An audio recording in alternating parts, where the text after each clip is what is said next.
دنیا کا دستور ہے جب کوئی اہم ایونٹ ہونے والا ہوتا ہے نا اس کی اناؤنسمنٹ کی جاتی ہے. نبی پاک علیہ الصلوۃ والسلام وجہ تخلیق کائنات ہیں. He is the reason of the all creation. اور یہ حدیث قدسی میں ہے. اللہ فرماتا ہے اے محبوب میں تمہیں نہ بناتا تو یہ کائنات نہ بناتا. جبھی تو اعلیٰ حضرت کہتے ہیں نا زمین و زمان تمہارے لیے، مکین و مکان تمہارے لیے، چنین و چنا تمہارے لیے، آقا بنے دو جہاں تمہارے لیے. تو یہ کائنات نبی پاک کے لیے بنی ہے. تو اب آپ کی آمد کا وقت تھا تو ایک ایسا اناؤنسمنٹ دنیا میں ہوا، ایسے واقعات ہونے لگے کہ دنیا کو گویا جھنجھوڑ دیا گیا.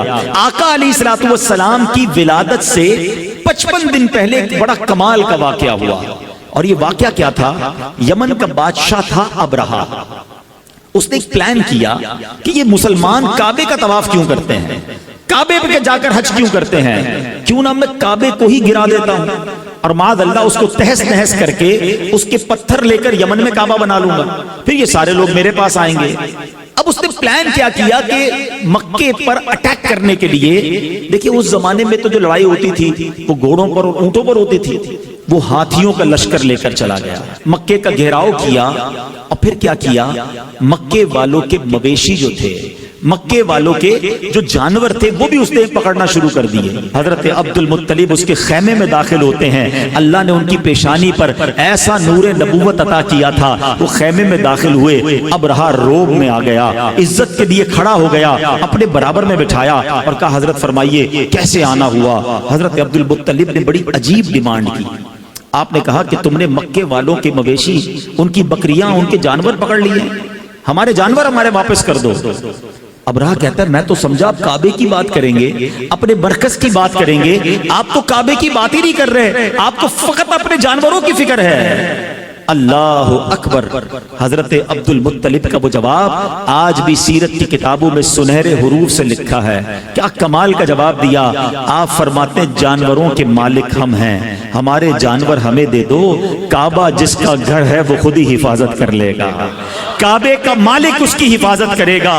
ابرہہ کو بات سمجھ نہ آئی، وہ سمجھنے لگا کہ لگتا ہے کنفیوز ہو گئے ہیں، لگتا ہے ڈر گئے ہیں. جانور چھوڑ دیے گئے. حضرت عبد المطلب نے عجب اناؤنسمنٹ کیا. مکے والوں سے کہا سارے لوگ اپنے جانور لیں اور پہاڑوں پر چلے جائیں. Nobody dare to resist. کوئی وہاں پر رکاوٹ لینے کے لیے تیار نہیں ہے. فقط حضرت عبد المطلب اب کعبے پر جاتے ہیں، کعبے کی دیوار کو تھامتے ہیں اور وہ رکت انگیز دعا کرتے ہیں کہ اے رب کریم، اے کعبے کے مالک، آج تجھے اپنی قدرت کا نظارہ دکھانا ہے. آج ان ظالموں کو تو نے بتانا ہے کہ تو اور تیرے ماننے والے حق پر ہیں. آپ رکت انگیز دعائیں کرتے رہے، اللہ کو پکارتے رہے اور اس کے بعد آپ بھی کعبے کے سے دور ہو کر پہاڑ پر چلے گئے. ابرہہ نے آرڈر دیا کہ ہاتھی چلیں اور کعبے کو تہس نہس کر کے رکھ دیں. مگر اب دنیا نے ایک عجب نظارہ دیکھا. اب اللہ نے اپنی قدرت کا ایک عجب نظارہ دکھایا. جس ہاتھی پر ابرہہ بیٹھتا تھا وہ ہاتھی اپنی جگہ سے ٹس سے بس نہیں ہو رہا تھا. کعبے کی طرف رخ کرتے تھے وہ موو نہیں کرتا تھا، اس کا رخ چینج کرتے وہ چلنا شروع کر دیتا. اور اب اللہ کریم نے اس کے مقابلے کے لیے کیا بھیجا. دنیا کا دستور ہے آرمی کا مقابلہ آرمی کرتی ہے، نیوی کا مقابلہ نیوی کرتی ہے، ایئر فورس کے لیے ایئر کرافٹ بھیجے جاتے ہیں. اب ہاتھی ہیں اور مقابلے کے لیے بھیجا کیا ہے میرے رب نے؟ مٹھی میں آنے والا پرندہ ابابیل. ارے چیل جتنا پرندہ بھی کوئی نہ بھیجا، رب نے ابابیل کے لشکر بھیجے جو خود مٹھی میں آ جاتا ہے، جس کا اپنا وزن چند گرام ہے. بتاؤ اس کی چونچ اور اس کے پنجوں میں کتنا بھاری کنکر ہوگا، کتنے چھوٹے سے کنکر ہیں. مقابلہ ہاتھی سے ہے. اللہ اکبر. رب کریم نے اپنی قدرت کا کیسا نظارہ دکھایا. اور آج لوگ کہتے ہیں کہ فلاں سپر پاور نے جناب بڑے گائیڈڈ میزائل بنا لیے ہیں، ٹارگٹ سیٹ کر دو، میزائل جا کے وہی ہٹ کرتا ہے. اللہ اکبر. آؤ میں بتاتا ہوں 1450 سال پہلے میرے رب نے ابابیل کے ان پنجوں میں کیسے گائیڈڈ میزائل دیے تھے. ہر کنکر پر ہاتھی سوار کا نام لکھا تھا، اس سوار کا نام موجود تھا.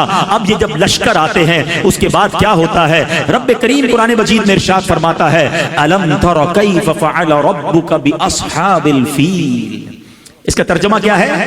اے محبوب کیا آپ نے نہ دیکھا کہ آپ کے رب نے ان ہاتھی والوں کا کیا حال کیا. آقا تو دنیا میں تشریف ہی نہیں لائے تھے اور رب اپنے حبیب سے کہہ رہا ہے اے محبوب آپ نے نہ دیکھا. اٹ مینز یاد اس کو دلایا جاتا ہے جو کہیں دیکھ رہا تھا, جو کہیں موجود تھا. اللہ اکبر. نبی پاک علیہ الصلوۃ والسلام کے غلاموں سنو, آقا کی ولادت سے پہلے پوری دنیا کو ایک پیغام دینا تھا. الم یجعل کیدہم فی تضلیل وارسل علیہم طیرا ابابیل. ارے ابابیل کے لشکر بھیجے اور انہوں نے کیا کیا؟ وترمیہم بحجارۃ من سجیل. ان پر پتھروں کی, کنکروں کی بارش کی اور رزلٹ کیا آیا؟ فجعلہم کعصف مأکول. انہیں چبائے ہوئے بھس جیسا بنا کر رکھ دیا, پرخچے اڑ گئے. ان کنکروں نے وہ کام کیا جو بڑے بڑے میزائل نہ کر سکتے تھے. ہاتھی سوار, اور ان ہاتھیوں کا نام و نشان باقی نہ رہا. گویا پوری دنیا کو یہ میسج دینے والا تھا, آئی نئی حکومت, سکہ نیا چلے گا.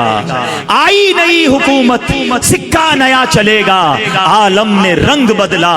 صبح